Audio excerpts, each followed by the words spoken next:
আসসালামু আলাইকুম। আজকে আমাদের গন্তব্য মুঘল গার্ডেন চশমে শাহী, শ্রীনগর, কাশ্মীর। আজকে আমরা মুঘল আমলে নির্মিত এই বাগানটি ঘুরে ঘুরে দেখব। আর সম্পূর্ণ ভিডিও জুড়ে আপনাদের সাথে আছি আমি আলিমুর রেজা। এত স্বাদ কে?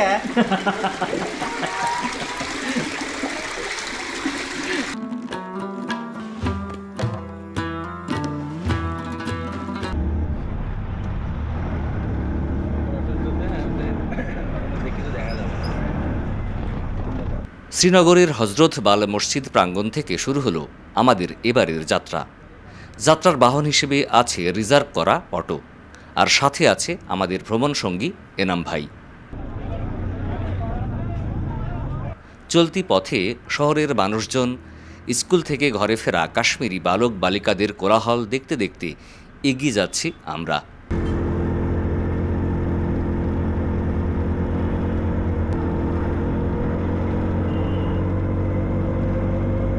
এগিয়ে চলেছি শহর থেকে গ্রাম, গ্রাম থেকে মাঠঘাট ও ডাল লেকের কিনারা পেরিয়ে চশমে শাহের দিকে।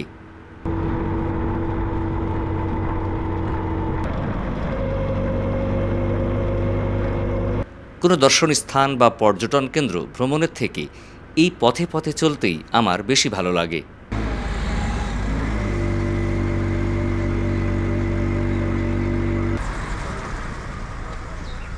শ্রীনগরের প্রকৃতি দেখতে দেখতে পৌঁছে গেলাম চশমে শাহীর প্রধান ফটকে। প্রবেশ মুখেই আছে কেনাকাটা ও খাবার দাবারের দোকান। টিকিট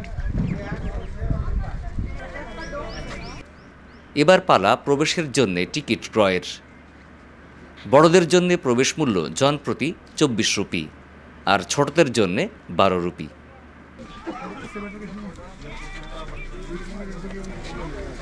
আমি গল্প করেছি যে please don't forget to take the change, তো পরে বলতেছে 2 রুপি আসার সময় নিয়েন।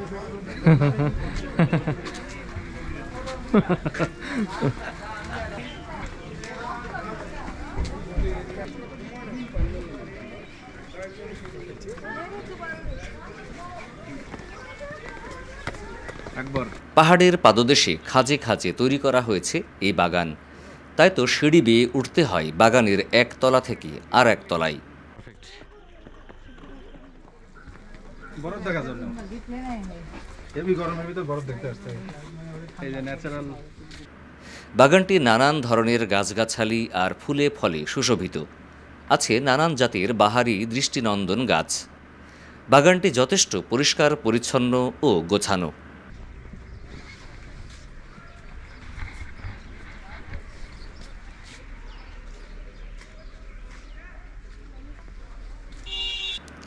জানুয়ারি থেকে মার্চ মাস পর্যন্ত পাশের পাহাড়গুলো বরফে আচ্ছাদিত থাকে, আর জুন জুলাই মাসে সবুজে ভরে থাকে পাহাড় ও বাগান।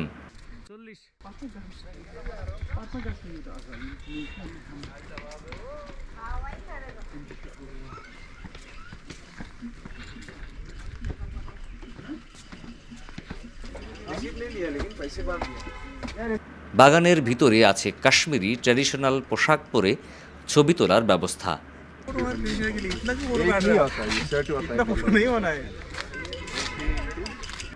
চশমে শাহী, চশমা ই শাহী বা চেশমে শাহী, যার অনুবাদ রাজকীয় বসন্ত, যাকে চশমা শাহী বা চেশমে শাহীও বলা হয়। 1632 খ্রিস্টাব্দে মুঘল সম্রাট শাহজাহানের গভর্নর আলী মর্দান খান এই মুঘল উদ্যানটি নির্মাণ করেন। সম্রাট শাহজাহানের আদেশ অনুযায়ী তার জ্যেষ্ঠ পুত্র দারা শিকোকে উপহার হিসাবে দেন এই উদ্যানটি।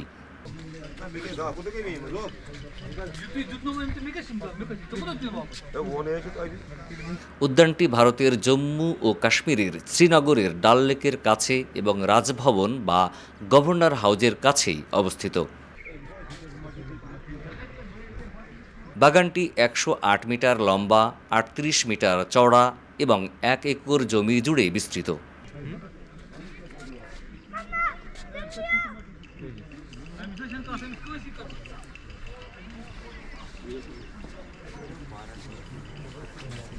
শ্রীনগরের 3টি মুঘল বাগানের মধ্যে এটি সবচেয়ে ছোট বাগান। এছাড়াও শালিমার বাগান বৃহত্তম এবং নিষাদ বাগান দ্বিতীয় বৃহত্তম। এই তিনটি বাগানই ডাল লেকের ডান তীরে নির্মিত হয়েছিল, যার কোল ঘেঁষে জাবারওয়ান পর্বত রয়েছে।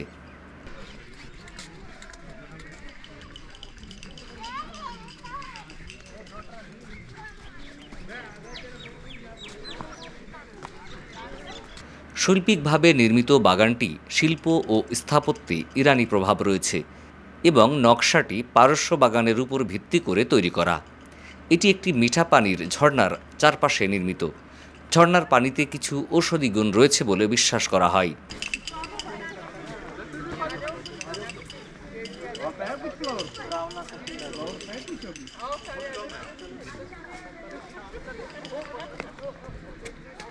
বাগানের অভ্যন্তরে ঘুরতে ফিরতে কথা হলো একজন বাংলাদেশি ভাইয়ের সাথে, যিনি সপরিবারে এসেছেন কাশ্মীর ভ্রমণে। জেনে নিলাম তার ভ্রমণ অভিজ্ঞতা। আমরা এই মুহূর্তে আছি চশমে শাহী, শ্রীনগর। আর এখানে এসে এক ভাইয়ের সাথে পরিচয় হলো। উনি আসছেন সুদূর ঢাকা থেকে, আর ওনার গ্রামের বাড়ি হচ্ছে লক্ষ্মীপুরে। এখানে ওনার বাংলা শব্দ শুনে বুঝলাম হয় উনি বাংলাদেশের বাঙালি, না হয় পশ্চিমবঙ্গের বাঙালি। তো শুনলাম উনি বাংলাদেশেরই ভাই।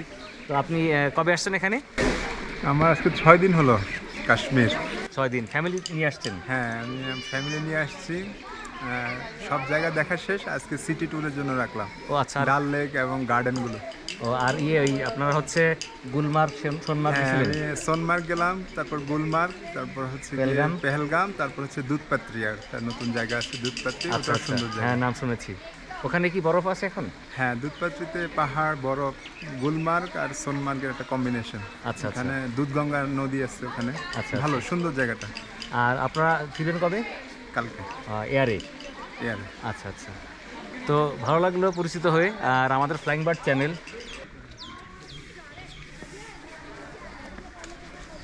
এখানে দোতলা বিশিষ্ট একটি কক্ষের অভ্যন্তরে আছে একটি কনক্রিটের তৈরি তাজ বা রাজমুকুট। মুকুটের অভ্যন্তর ভাগ থেকে প্রবাহিত হচ্ছে স্বচ্ছ ও শীতল পানির ঝর্ণা। সহজে পানি সংগ্রহ ও পানি পানের সুবিধার্থে মুকুটের দুই পাশে আছে দুটি ছোট প্রবাহমান পানির ধারা। কথিত আছে এই পানি নাকি বিশেষ কুদরতি পানি, যা পান করলে মনের ইচ্ছা বা বাসনা পূরণ হয়। অনেকে মনে করেন এই পানি খেলে রোগ থেকে মুক্তিও মেলে। তাই তো এখানে এসে অনেকেই মনের বাসনা পূরণে পানি পান করেন। আবার অনেকে বোতলে ভরে পানি সাথে করে নিয়ে যান।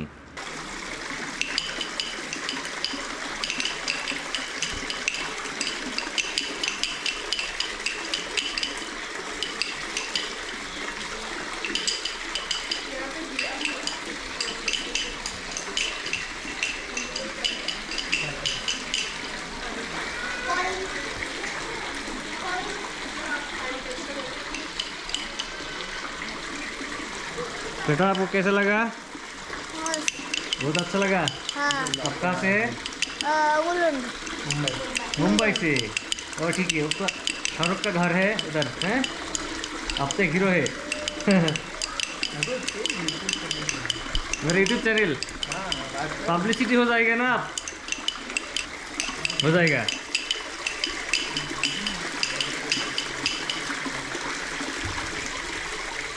সত্য মিথ্যা জানি না, তবে মনের বাসনা না হোক, গলার তৃষ্ণা মেটাতে এই পানি পান করে নিলাম। আর সমস্বরে বলে উঠলাম, সেই স্বাদ। ঠান্ডা না নর্মাল? এত স্বাদ কে?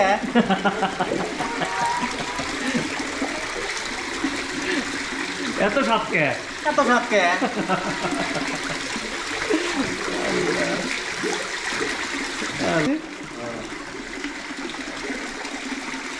এখানকার রহমতি পানি, যেটা কোথা থেকে আসে কেউ জানে না। একটা মনে করেন যে রহমতের পানি আর কি, সেটা খেলে নাকি অনেক মনের আশা পূর্ণ হয়। তা খেয়ে দেখি। বিসমিল্লাহ।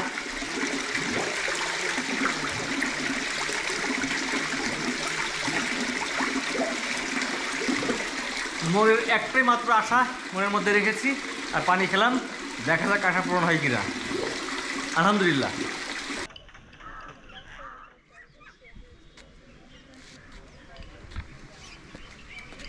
ভারতের প্রাক্তন প্রধানমন্ত্রী পণ্ডিত জওহরলাল নেহেরু পানি পানের জন্যে এই ঝর্ণা থেকে দিল্লিতে পানি আনতেন।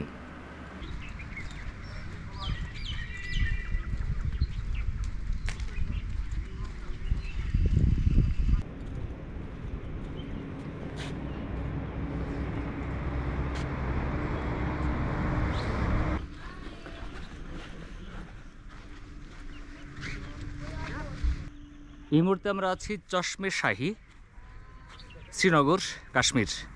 আর এটা হচ্ছে একটা টুরিস্ট স্পট যেটা বড় একটি পাহাড়ের পাদদেশে অবস্থিত, একটা পার্কের মতো। এই জায়গাটা খুবই সুন্দর গোছানো, ফুলের গাছ বাগান আছে, পাশে পাহাড় আছে। এখানে মূলত মুঘল সম্রাটরা যখন রাজত্ব করতেন তখন এখানে তারা এসে বিচার কার্য করতেন এবং তারা এটা নির্মাণ করেছিলেন। মুঘল সম্রাটরা এটা মূলত নির্মাণ করেছিলেন। এখানে একটা তাজ আছে, তাজ বলতে মুকুট, সম্রাটরা যেটা পরতেন যেটা হ্যান্ডমেড, মানে তৈরি করা। আর ওই তাজের নিচ দিয়ে একটি পানির ফোয়ারা আছে, ধারণা করা হয় এটা কুদরতি কোনো পানি। এই পানিটা পান করলে নাকি মনের অনেক বাসনা পূর্ণ হয়, ইচ্ছা পূর্ণ হয়। এই জন্য অনেকে এখানে এসেই পানি পান করে। সবই আল্লাহর মর্জি, আল্লাহর ইচ্ছা, আল্লাহ যা ভালো মনে করেন তাই করেন।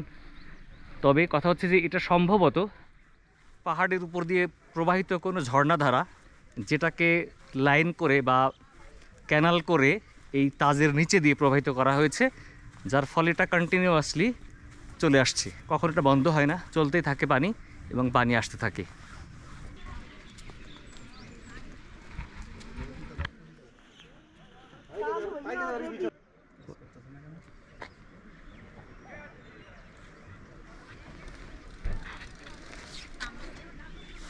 চশমা শাহী এসে কেমন লাগছে?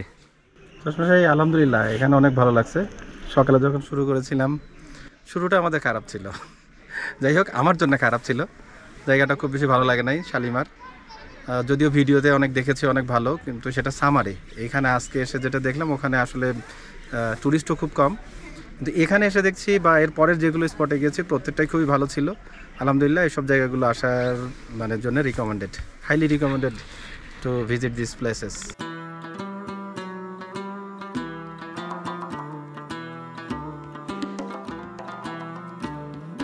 তো বন্ধুরা, আজ বিদায় নিচ্ছি। দেখা হবে পরবর্তীতে আবার অন্য কোনো স্থানে। ততদিন ভালো থাকবেন।